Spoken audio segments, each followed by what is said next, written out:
because you don't see the future. You don't look ahead of you. You had blinders on, you're running down a railroad track, and you didn't know you were about to be hit by a train.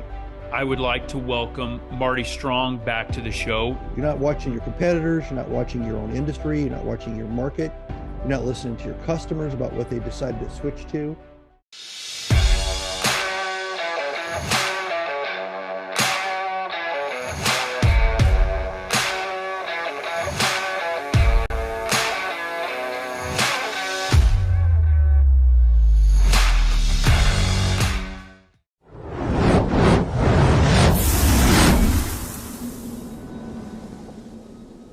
Hey, everyone. Welcome to the Business Growth Pod. I'm your host, Alan Draper. Today, I would like to welcome Marty Strong back to the show. He was actually with us for episode 103. So I invite you to make sure to check that out. That's the importance of psychological resilience in entrepreneurship. Make sure to check that out. Episode 103. Marty is a retired Navy SEAL combat veteran and CEO. He's a consultant, motivational speaker, and the author of 9 novels and 2 business leadership books. One, Be Nimble, How the Creative Navy SEAL Mindset Wins on the Battlefield and in Business, which was released in January 2022. And his second, Be Visionary, Strategic Leadership in the Age of Optimization, which was just released a few months ago in January of this year. Marty has spent a lifetime meeting challenges head on, succeeding in 3 different professions, anticipating crises, and leading through chaos. Welcome back to the show, Marty. So glad to have you. Well, thanks for having me back, Alan. How do you have all this time to write? I mean, is writing just your full-time gig, or are you doing other things? I can't imagine. No, it's one of about 5 things I'm doing right now. I do consulting, mostly on the strategic side, helping companies try to figure out where something went wrong or where something might go right going forward. And I'm on a board of Best Robotics, which is a nonprofit, which does competitions for kids, has for 30 years all across the United States. And that spun off into a for-profit entity that hasn't stood up yet, but it went live legally about 2 months ago, called Best Mind Lab, which is kind of taking what we learned from the kids in the robotics championships about innovation and creativity, and the fact that they didn't know anything about any rules, yet they're still executing and performing incredibly well. So that's going to be a different business. I've got my day job as a CEO. So I've got about 800 employees scattered across 3 operating companies, and I'm in the management holding group. And then I usually write 5:30 to about 6:30 in the morning. Jeez. I'm trying to finish a book that I've been working on for a couple of years now. I have a draft, but I don't think I appreciated how difficult it is, just in terms of just sitting down and doing it. What was it? How are you able to juggle all these things, but pay like micro attention to things such as writing a book when you need to? So I decided to, with some insight, I read the 4-Hour Work Week about, I guess it was 2017. And there's a part in there where you kind of inventory your time, your day, your 7 days, and you look at all the wasted time. So I did that. And I had about 2.5 hours a day in wasted time across a 7-day period. That's a lot of time when you add it up. The thing is, I have a day job, so I couldn't use say the 9 to 5 period for anything other than my day job. So I had to figure, am I going to do everything I want to do on the weekends? Am I going to do it early in the morning? Am I going to do it when I come home at night? And writing isn't something I can do after staring at computers or sitting in meetings or talking, with legal and HR and all that. So it kind of came down to, I could do it on the weekends and early in the morning. So I carved out the time first. And then, just like brushing your teeth, I had to create a discipline that I get up at 5, have my coffee ready by about 5:15, feed my 2 animals by 5:30, sitting in front of the laptop at 5:30, and then I start to write. It sounds oversimplified. It wasn't easy, the first book, which was one of the first novels, but the discipline part and the habit then eventually becomes a mindset. And if you like what you're doing, you like what you're writing, for me, it was cathartic. It was almost like some kind of a meditative state of a luxury, for one, because nobody's beating on me with, requests for decisions. But it was just the world I was creating, especially in the novels, and it was my world to create. So I got into the rhythm.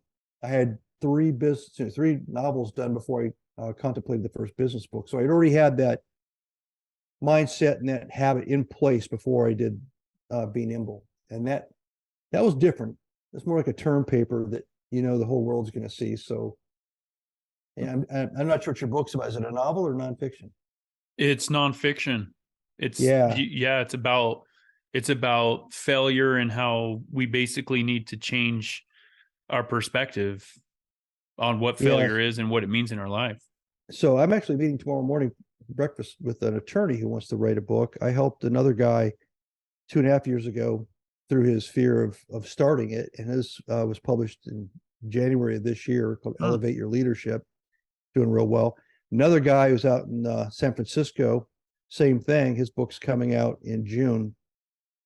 And a lot of it is just, you have to kind of stop arguing with yourself about whether anybody's going to care about what you have to say. That doesn't mean you have to become an arrogant, idiot, but so what? If just take a trip into a library, or just take a trip into a Barnes and Noble and just stand in the middle of it and turn slowly around 360 degrees. And if you're an idiot, you're in good company, because everybody's putting their words on paper. Everybody's spouting things on social media. Why not add your voice? Right. And so I finally relaxed about that. I think that's funny that you mentioned that, because that's one, I don't know if it's common to all authors, but certainly it's like, that's one of my thoughts, is, why is anyone going to care about what I have to say? I could read you the quote on my phone from last week from the guy I'm meeting tomorrow. And he'd asked me about some advice on writing. And I gave him a couple of books that might get him started. And I said, then once you have kind of the gist of it, let's get together. And I reached out to him. I said, so why haven't we connected? I got to the point where I just didn't think anybody would care about what I had to say.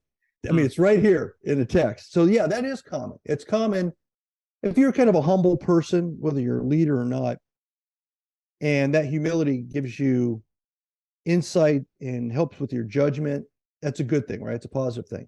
But you can be humble to the point where you just don't feel that, you have any value in certain realms. And one of them is standing up on a mountaintop and giving a speech for 200 or 300 pages about what you think about something. That just feels so self-indulgent. And one way, and the other way is, who's going to listen to it? Right. Like this kind of a thing, doing these podcasts. I did a paid speaking gig at the Atlanta Hilton about 2 months ago. There were 1,700 people there. People were running up to me saying they'd read my books, had listened to my podcast interviews. I had no idea, because when I'm doing interviews like you're doing right now, I'm in my house. I'm just sitting here. Yeah. And I told somebody, it's like you're a comedian. You write all these jokes. Let's say the speech is 60 minutes. So you write a 60-minute block of jokes. Then what I want you to do is I want you to go into a closet and talk into a microphone in the dark and go through all your jokes. Yeah. And somewhere in another place, there'll be a crowd listening to your jokes, and you'll have no feedback. You'll have no idea if they're landing or if they're just staring at the speakers going, this guy's an idiot. That's what it feels like sometimes to write. But yeah, you got to kind of trust it. You just got to put it out there, and it doesn't have to be your first book. You can always improve and improve and improve. Yeah. Yeah, for sure. I think it's interesting that, hearing your story about how you had this goal and then you changed your lifestyle to accommodate it. Yeah. And I was probably 51. Doing things creatively and changing what you do isn't about age. It's not about You can't, teach an old dog new tricks. Your brain is not structured that way. Your brain is basically very malleable, and it's got creativity baked into it, built into it already. That's kind of what the third book's about that I'm working on now. And there's two switches that brain science has identified. One is a very task-focused switch, and it goes back to our early days as humans. And the second one is what they call the forge or explorer switch. That's what allowed humans to go beyond the campfire where they were comfortable, because they were running out of food and they had to go over the next hill, which is the unknown. Mm-hmm. They had to have the ability to risk and go to a place where there wasn't comfort and protection. And if they found something there, they would hunker down, build a fire, and stay there as long as the game held out, or they, end up eating all the nuts and berries. And then they had to do it again and again and again.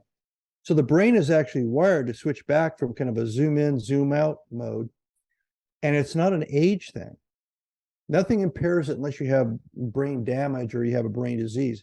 So you can be 75 years old, and if you're taught how to kind of reinvigorate that explorer switch, mm-hmm. As you know, most of the schooling and training that we all go through life focuses on amplifying and doubling down on that task focus switch. Mm-hmm. Mm-hmm. So this one atrophies, to the point where we don't even think we have one.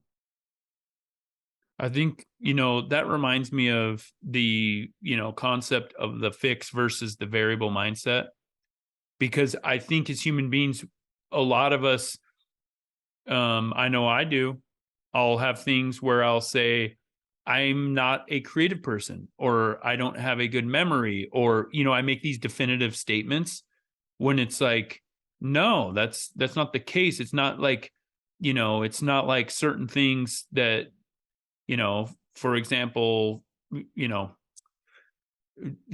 things that are true about who I am. Like, I'm physically in Idaho right now. Like, it's those are decisions that we're making. And, it's a little bit of this imposter syndrome, or whatever our self-doubt is. And it's, I think that's great that you kind of had this perspective that, hey, I'm 51 and I'm going to change my lifestyle to accommodate my goals. I mean, waking up early it's hard for a lot of people, and it solves a lot of problems, because for somebody that's busy like you, busy like me, lots of distractions, lots of people asking for time. And so I think that's, it's very admirable that your goal meant enough to you that you changed your habits. Because I think a lot of times people are trying to cram their goals into pre-existing habits, even when there's a conflict there.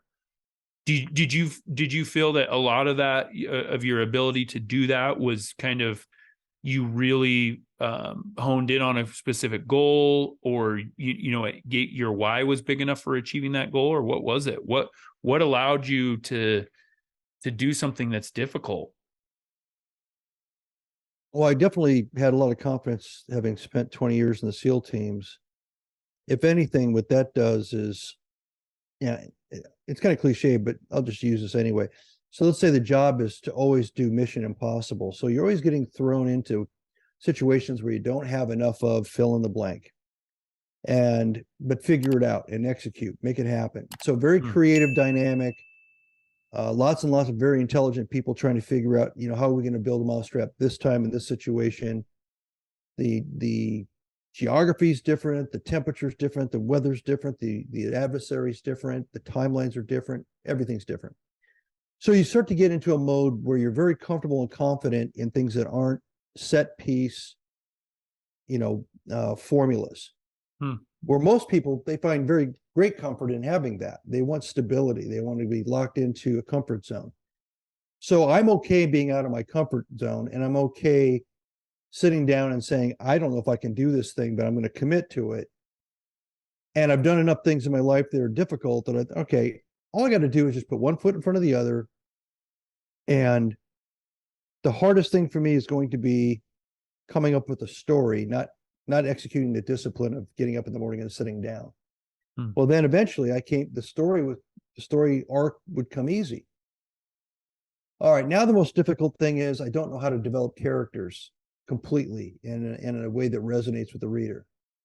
Okay, then I figured that out. All right. Well, now I don't know how to, so every step of the way, I was achieving a piece of it, and I still had a lot more of it to learn. But, that steady kind of drip, drip, drip approach, it's the same thing with working out. People that don't work out, same time frame too, right?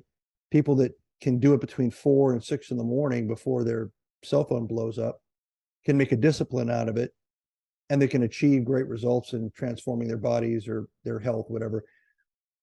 But you have to have those little victories as you're going along, and you have to have faith that there are going to be little victories. Otherwise, you'll quit on the 3rd day. So that's kind of where I pull my inspiration. I don't think I'm going to fail, and I don't let myself think about failing so much. I let myself fail. Go, fail, learn, fail, learn, fail, learn. What's interesting, especially with this, working out analogy is, and I've been working out 5 to 6 times a day for about a decade. And it's to the point. So early on, when I first started, I had to set my shoes out, had to, timer go off, all these triggers, right? Everything had to be aligned. No distractions. Because if I got a distraction, really easy for me to justify it. And then I got to the point where it's like, okay, this is the time that I go to the gym. I have an internal clock. I feel it like getting stressed. Okay. Oh, that's why it's time for me to go, put my music on and go to the gym or whatever. And now I'm to the point where it's become such a habit that, it's in the afternoon after we're done recording this, I'm going to go to the gym when I usually go at 9 o'clock, because it becomes something that I need. And it's a really cool concept when it comes to discipline, that in the beginning, it's really hard. You set up this, this program. My guess is for you at this stage, because you've been doing it for so long, you're a rider. It's part of who you are. You need to do that. Right. Yeah. And so for me to start, it's going to require so much more effort than for you to just keep continuing doing what you're already doing. And that's one of the benefits of habit/discipline, is when you get to the point where you need to do things, it's nice when they're good for you, Yeah. So discipline first develops a habit. Habit over time evolves into a mindset. And when it's a mindset, it's a part of your natural harmony. So I have the same feeling. I work out 5-6 days a week. And if I don't work out for 2 or 3 days, and I know you've experienced this, you feel like there's something wrong in the universe. It's this weird thing in the back of your neck, and you're just not right. It's the same thing with the writing. And once I got to the writing mindset, if there's a delay, even if it's a natural delay, like I have, about 5 kids, so going to a wedding and not having the consistency of, being able to write every single day the way I want to, I start to get irritable because it's like I'm missing the workout, and my mind knows that that's part of my mindset, and that's part of my balance. So yeah, it works. I bet there's all kinds of different things you could do in life, be an artist, other paths and other goals, that once you get to that mindset point of view, it's the same kind of triggering thing if you're missing it. Gotcha. In our last few minutes, as we're wrapping up here, Marty, let's talk about the book that I mentioned that was released in January of this year, Be Visionary: Strategic Leadership, the Age of Optimization. What is it about technology, about all the great systems that we have available to us and all the great technology that we have available to us, that makes leadership, I don't know if it's more difficult or if it's just different? What is it that your book kind of addresses in order to help leaders with this? So I'll say up front that you need both. You need vision and strategy, but you also need optimization and execution. What the book's basically trying to say is we've gone way over balance on the optimization side. For sure. And that's been enabled by technology. And it's also been enabled by the system that produces the people that we have in organizations. So when you go to high school and you go to college, what are they teaching you? They're not teaching you the future. It's a history lesson in every single discipline. True. It's a history lesson. you can't raise your hand and say, well, what if I could make pigs fly and get an A? No, you can't. Right. So, you're not going to get an A for the flying car, paper that you write. Mm-hmm. Their job is to teach you what has come before you, show you how it's been done. And your job as a student is to regurgitate what you've memorized about the way things have been. So you jump into the workplace and you're told exactly where to sit, what all the rules are, the traditions of the company, the culture of the company, and all that. Okay, here are the formulas, here's the processes we use, blah, blah, blah, blah, blah. And in the case of optimization, if you're in management or even a leader, but I kind of make a distinction between the two, as you know, you're in management, and what are you doing? You've got KPIs and you've got all kinds of feedback loops and dashboards, and what are they telling you? It's all rear view mirror insight. It's like you had blinders on, you're running down a railroad track, and you didn't know you were about to be hit by a train, because you don't see the future. You don't look ahead of you. You're not watching your competitors. You're not watching your own industry. You're not watching your market. You're not listening to your customers about what they decided to switch to. And this has become cliche if you dig a little bit into the downfall of so many companies over the last, say, 100 years. There's a lot of famous ones like the Kodak story and everything. Well, they just ignored the market signals because they weren't looking that way. And, trying to take everything that you've, maximize optimization on, that you've micro measured, micro analyzed, and taking that and saying, okay, what's 2024 going to look like? Just like 2023 plus 5%, flop it forward. And you'd be amazed that that's like the default way to create the plan for next year, or even for the next 2 years. Where strategy is supposed to be really thinking out of the box, looking at the horizon, 360-degree perspective and situational awareness, talking to all kinds of people, from the people at the lowest level of your organization to the people that you have at the top that maybe are paid to give you insight, but also to get outside of that kind of echo chamber. Look at the competitors, look at other markets, look at the general economic environment, and look at, are there any threats on the horizon that you need to deal with and maybe dodge by pivoting away? Or are there any opportunities on the horizon that you need to pivot towards? That's the point of that book. Be Visionary is basically making the distinction between the two, rebalancing and justifying that they should be balanced. You charge forward, you seize the future, you put the optimization and all that other management technology in place, and then you start paying attention to whether or not the future is going to change again. It's interesting that, I was thinking about COVID and how that changed business, and there were obvious benefits to, some disruption, despite all the bad that came with it. And I think one of the benefits is that, Marty, is, hey, we can't just add 5% to top line and, push everything for the next year.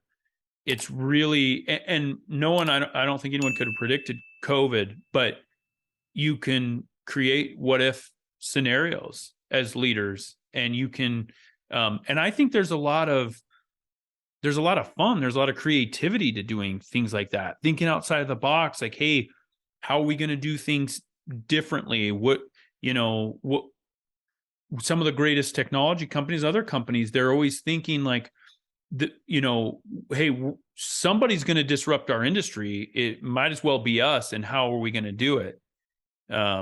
So I think that's an excellent point. The read sounds very interesting. Where can people find out more about you, Marty, and where can they find your book, Be Visionary? So if you go to my website, martystrongbenimble.com, all my books, including the novels, are all there, my articles. Also, I'm on Amazon.com. Pretty easy guy to find. Yeah. All right. Well, appreciate your time today. Thanks so much for joining us, and I'm sure we'll have you again in the future. All right, man. Take care, Allan. All right. Thanks, Marty. If you have enjoyed today's podcast, please leave us a rating. And for daily inspiration and business tips, follow Allan on Instagram. Until next time, remember, we build the future one entrepreneur at a time.